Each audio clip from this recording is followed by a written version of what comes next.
Yeah, just a really good win for the team. I mean, last night's game was, on paper, it looks like we blew them out, but we really didn't. It was a lot closer game than the final score. And then, today we knew it was going to be a dogfight.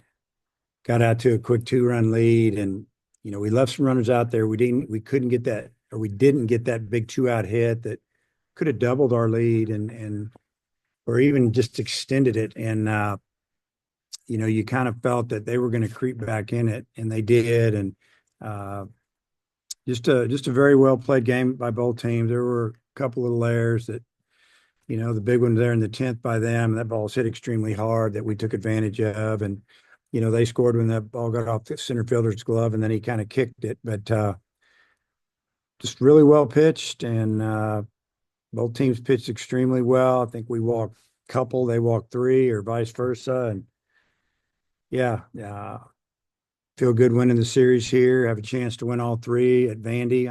I've never done that here, one of my teams. And, it's tough to win a series, tough to win a game here. So hats off to the player. A lot of guys contributed. Matt, go ahead. Hey, Dave, before the season, you said that playing downhill, small ball principles would probably win you a game or two this year. Was the 10th inning kind of what you envisioned when you said that? Yeah, just a chance to either get the lead, extend the lead. And in that situation, I felt like it was a perfect time. Iredale takes that fastball away and hits it hard right past the first baseman. All of a sudden, we got the lead, and we got a runner at third. And, with Cam coming up, Cam's a really good bunter, can handle the bat, laid down a beautiful safety squeeze. We score on that, and then Ryder actually laid down a great safety squeeze as well. Iredale got a late read on it. I don't know what took him so long, but the first baseman panicked a little bit, and then we got another run in. And when no lead's really safe. Things happen, and ball went off the pitcher's glove, and next thing you know, they got the time run at the plate, three batters in a row, and we got out of it. But yeah, great job of handling the bat there, and extending that lead and finding a way to win that game. What did Gabe Gackle do well for you today?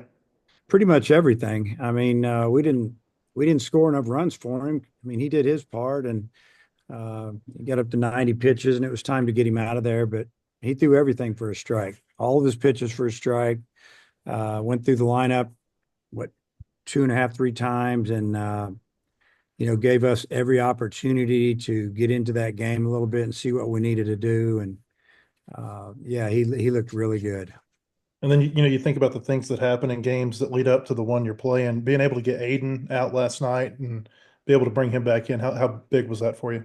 It was huge, obviously. I mean, he's got some experience and throws that heavy ball. Figured he'd get some ground balls, some quick outs, throws it over the plate. And we didn't know if we would use him today or tomorrow. And I mean, Coach came up to me and Coach Hobbs and just, we discussed it a little bit when we brought in Wiggins, and the game was tied, and we're like, let's just go for it today. We don't know what tomorrow's going to be all about. It's tied up. Let's go. And let's not save him. Tomorrow he might be sore from yesterday. Today he felt great. So it ended up working out. Hey, Hutch, go ahead. Yeah, Dave, you mentioned bringing in Wiggins. What did you see out of him? I think that may have been the earliest we've seen him in a game this year. So what went the decision to bring him in when you did? Just that he's been throwing the ball extremely well. I think it's great for him to know that we have the confidence to bring him in that situation. I think we had a 1-run lead at the time, and uh, I remember exactly what it was. And honestly, when they took the lead, or when they tied it up, it was strike three to the leadoff hitter. He threw a great slider, and it was like the umpire just froze and tried to tell us it was down. Well, he should have said it was inside or outside, but we knew it wasn't down. And so then all of a sudden they got the leadoff man on. That took the count to 3-2. Should have been nobody on, one out. And I mean, because he's got a good breaking pitch, and it's hard, 88 miles an hour. But he's throwing the ball 101 miles an hour if that scoreboard's right. And I don't look at it a whole lot, but pretty impressive that he can do that and command it. One got away from him, and it tied it back up, but hats off to him. He came in a tough situation, in a tough place, and did a good job, and he'll be better next time. What did you think of Vahiva's play there in the ninth inning? Well, that changed that whole inning, obviously. If he doesn't make that play, it wasn't like it was hit great. It was just hitting the right spot. He backhands, jump throws, perfect throw with had something on it, actually. I mean, if he doesn't make that play, they got a runner first. They're gonna bunt him over, and they got the top of their order up and their best hitters. So, you can say that it saved the game. They might have walked us off the field. You never know what would have happened, but it was a great play. And we were talking on the bus. That was a really good play, but it's not the best one he's made because he made a bunch of them.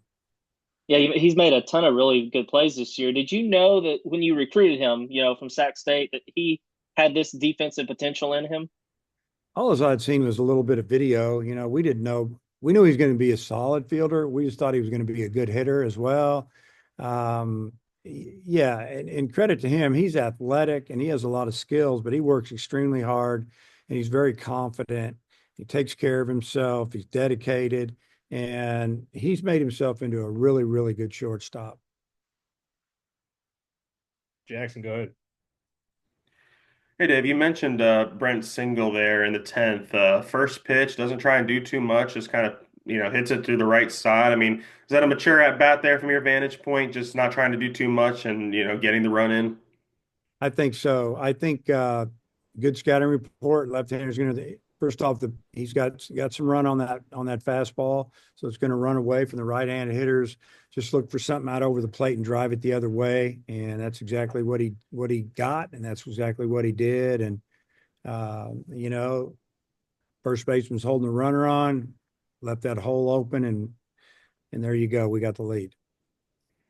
Feels like we've seen that kind of hit from Brent a lot this year. I mean, is there something with his swing that's maybe a little conducive to those, just being able to slap it through the right side there? Yeah, he's got as much pull power as any hitter we have, but he can also go the other way with some authority.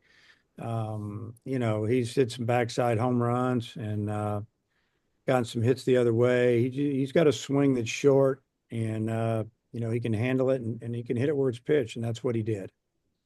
I think last week you kind of mentioned with Gackle, he was maybe nibbling at the zone. Did you see a difference there? More of an attack mindset today? I mean, no walks too, so it had to be some good control today. I think so. When I say nibbling, that maybe sometimes when he was getting ahead, say 0-2, 1-2, and 0-2, it's fine, but 1-2, then all of a sudden it's 2-2, nibble again. When I mean, just really trying to be super fine. His stuff's really good. Make them earn it. Today I just saw him go after guys, but he was locating to both sides of the plate. I mean, he was left-handers away. He would throw lefties in and vice versa. It was, it was good to see. And Matt, close this one out. Yeah, on Kozel, I mean, everybody can see what he's doing offensively, but it looked like he handled two or three really, hot shots over there at first. I mean, can you just kind of speak to the all-around play that he's given you the last couple of days? Well, he's been really good, obviously. He has a really good glove. I mean, he fields the ball. If he gets to it, he fields it. And yeah, I mean, that even the last ball, it was hit hard, but it was a couple steps to his left, and he got the glove down on it, and we squeezed it. And I don't think half the team even watched him go touch the bag. They started celebrating in the dugout. It was fun, but no, he's a good defender. He can pick balls out of the dirt. He can play second base. He can play third base. I mean, he probably could play short in a pinch, but good defender. And Thomas had the error for you, but then he came back and he got you a home run. What'd you think about him responding the way he did? That was an amazing swing. They had just tied it up, and he got down in the count, 2 strikes. I don't know if it was a 1-2 pitch, and it was a breaking ball, and it was down, and he just went down and got it. And I mean, it was a no doubter. I mean, it left the bat and back spinning, and I don't know how far it went, but it went over their seats out there, and that was a big swing for us. Okay, thank you. Okay. Coach, thanks for your time. Okay.